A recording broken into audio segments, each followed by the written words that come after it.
निवडणुकीतून माघार नाही आहे. महायुतीचा जो निर्णय आहे तो निर्णय मान्य केलेला आहे. नांदेडची जागा राष्ट्रवादीला सुटली पाहिजे ही विनंती मी पक्षश्रेष्ठीकडे केली, परंतु महायुतीच्या नेत्यांनी निर्णय घेतला की भारतीय जनता पक्ष, शिवसेना आणि राष्ट्रवादी एकत्रित लढायचं. त्या पद्धतीनं त्यांनी सांगितलेल्या निर्णयाची अंमलबजावणी होईल.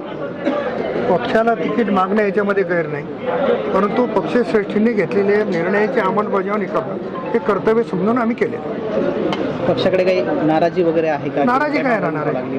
नाराजी काही नाही. तर नांदेडची विधान परिषद निवडणूक बिनविरोध होणार नाही असं सांगितलं, ते होईल का? मला असं वाटतं की हे जर सगळं चित्र बघितलं, आणखी वेळ आहे. माझी पण विनंती राहणार आहे की सगळ्यांनी या निवडणुकीतून माघार घ्यावी आणि एक वेगळा संदेश या निमित्तानं द्यावा. पण राष्ट्रवादीला जागा सोडावी आपण पूर्वीपासून मागणी करत होता, कारण दुसऱ्या नंबरचा पक्ष आपला आहे. मग काय तडजोड झाली अशी की आपण तडजोड शेवटी पक्षश्रेष्ठींनी जो निर्णय घेतला, तडजोड इथं नाही झाली.